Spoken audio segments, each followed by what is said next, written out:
Hey boss, welcome back. Are you a little tired and maybe feeling out of your league trying to balance your own books and just wondering when is the magic moment as a small business owner when you should hire an accountant? Well, I'm really glad you're here today because we're going to answer that question, but I'm also going to share with you what my recommendation is for how you make up your financial team in order to maximize savings. And a hint at the end, I'm going to share with you the number one position you can hire for that will save you a ton of money and a ton of time.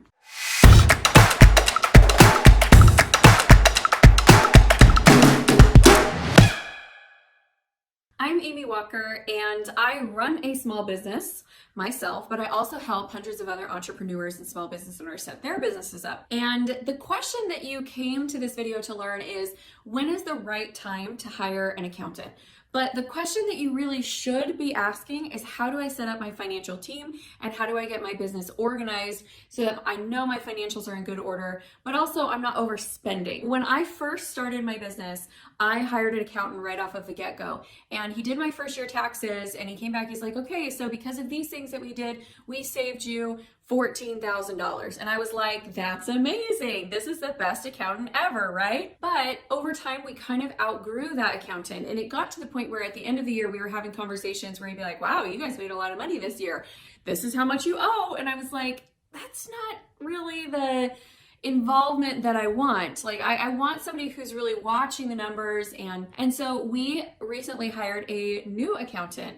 And you guys, I'm telling you, we went from having $20,000-$30,000 tax bills at the end of the year, plus we were paying a lot of money quarterly, to like, okay, here's your strategy. Here's all the places that we're putting your money. Here's all the places that we're saving. Here's the tax breaks you weren't even using that are totally accessible to you. And it's like a whole new world. So having a good accountant is definitely worth paying for. So let's jump in, and I'm going to share with you the different positions first, but then I'll share with you how to know when you need each one so that you can really get your financial team structured and maximize your savings. First thing we have to understand is that not all accountants are created equal and they don't all specialize in the same thing. So there are just basically tax prep accountants where you bring in all of your information, and based on what you give them, they go in and they just do your taxes. This is the type of service that you would get if you're like working with H&M Block or something like that. I wouldn't recommend that for your business taxes because really they're primarily set up to be an inexpensive and quick way for people to get help with their tax prep, and they primarily focus on personal taxes. The business tax law is thick, you guys. Like there's so much in there, and you really want someone who is more of a tax strategist. What that means is they study the business tax code and they look for all of the different places where you can be saving money. So it's proactive, not reactive. If you have a reactive accountant, you're talking with them at the end of the year when it's time for taxes, and you're just giving them their stuff, and then you're waiting for the punch to the gut of how much is the tax bill going to be. So that's how you know if you have somebody who is reactive, is they're looking backwards and saying, so how are your earnings? And then they're just adjusting how much you paid. A real tax strategist you're going to meet with at the beginning of the year, they're going to tell you, look at what you've done in past years, look at what you're projected to do, and they're going to say, okay, here's where we're going to be putting your money throughout the year. And these are legal tax strategies, you guys. I'm not talking about some shady accountant who's like making stuff up and putting your money in the Cayman Islands. I saw that in a movie once. So I'm talking about like they read the tax law and they find different places where you can put money. For example, here's just one example. We actually hire our kids to do work in our business, and that's how they earn money for like their school trips and things like that. I knew, but I had forgotten that I can actually pay each of my children up to $12,000 a year, and it's tax-free. So I've kind of been taking the wrong approach because I just wasn't thinking about it. I've been paying my children to work in my business, but I've been paying them like the amount that they would make working at, the grocery store or McDonald's or something like that, instead of paying them as much as I could and like using that money as their college savings money, and then it saves me money on taxes, but it also is money that's going into their savings for things that I'm gonna have to pay for again later. Okay, so those are the first two types of accountants: tax preparation and tax strategy. You can have the same accountant do both. or you could have a different strategist versus a different tax prep person.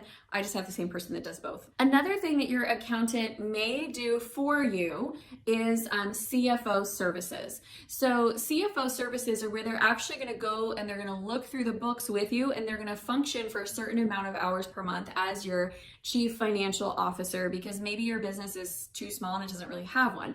So what are the types of the things that a CFO does? They analyze expenses and profits. They plan for future growth.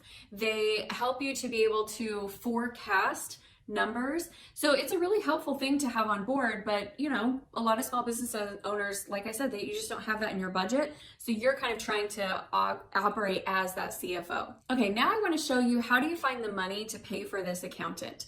So this is a principle that I teach in leadership called hiring in the middle. And what most people do is they look at, you know, the expensive hire that is what they really, really want, but they probably can't afford. And then they look at the cheap hire that they know they can afford, but they don't trust can do everything that they need them to do. And then they hire in the middle. And so they go and say, okay, well, who's the person in the middle? I'm going to have them do the bulk of the work. And in today's gig hiring economy, you don't have to do that. You really don't. If you need your accountant to work with you for 5 hours a quarter, pay them the 5 hours a quarter and pay them the high hourly rate in order to get them to do that. Because then what we're going to do is we're going to hire on each level for a certain amount of time. So the levels in the finance, okay, you've got your tax strategist, that's going to be the most expensive. Then you have your tax prep person. Then you have, and CFO is also going to be on the same level as the tax strategist. Then you've got, so CFO, tax strategist, then you have the tax prep person, then you have the bookkeeper, then you have a finance assistant. I maximize as much as I can possibly have done with a finance assistant. So a bookkeeper is going to cost you somewhere between, I would say $35 to $85 an hour. Probably in that range, just depending on where you live. Obviously, if you live in Omaha, Nebraska, it's going to cost you less than if you live in New York City. Or, you know, another really great place to hire, I don't quite know why, but Michigan. Like, I've gotten some great hires from Michigan. I've gotten some great hires from like the Midwest, the South as well. You can get some great hires. So I post the job. It's not about trying to be cheap or not trying to pay a living wage. It's about finding places where the living wage is what you can afford. So when you do that, your finance assistant can do things like reconcile your bank account every single month. They can do things like keep track of payroll. They can do things like making sure your accounts receivable are coming in and doing the call outs, you know, like getting a hold of people when their payments are past due. So they can do a little bit more than what your bookkeeper is willing to do, because your bookkeeper really just is going to like reconcile your bank account and make sure that everything is categorized and organized for your tax preparation at the end of the year. So I maximize this role of a finance assistant. And you know what? They do a really, really good job. Now, I do have to have my finance assistant work with my accountant. So I'm paying my accountant from time to time to answer questions for my finance assistant that maybe a bookkeeper wouldn't have. And also they review things every so often, but guess what? They would be reviewing things anyway, because I, again, want an accountant that's going to be really proactive and making sure we're utilizing the right tax strategy. Okay, so we've kind of gone through the different positions. So let's just review them. We have your CFO and your tax strategist at the top of the pay rank. Then we have the tax preparation, then we have the bookkeeper, then we have the finance assistant. So you have different levels of hires. Let's talk about where you find these people. How do you know where they are? I hire my finance assistants on Indeed.com. As for the accountant, I recommend asking for referrals from other small business owners, and I recommend asking them questions like, so do you have an accountant that you love? And when they say yes, say, well, what all does your accountant do for you? And what types of strategies are they using? And if they're just like, oh yeah, we meet at the end of the year and we go through my taxes, that's not the one that you want. If they say, yeah, we meet at the beginning of the year and we go through our strategy for the year, that's who you want. If you are US based watching this video and you want a recommendation for my amazing new accountant, I'm happy to give that to you, but I don't necessarily want to put their name on blast here. So I don't know how much referral volume they want and can handle. So feel free to reach out and I'm happy to get you that information if you need it. Okay, so the big question that you started off this video with is, when do I hire an accountant for my small business? At the very beginning. That's how you can best maximize your tax strategy and have someone planning with you. However, you don't need to be hiring an accountant to do everything for you. You don't even need to hire a bookkeeper to do everything for you. So if you can use this process of hiring the finance assistant, they're going to keep everything organized. They're going to free up your time. So now you're no longer having to try to reconcile your books or having to pass them off to your accountant at the end of the year and they're a hot mess and it takes your accountant 5 times as long to do your taxes. That's going to actually cost you more than having the finance assistant to keep everything really organized and be on top of your business growth. So I recommend hiring at the very beginning.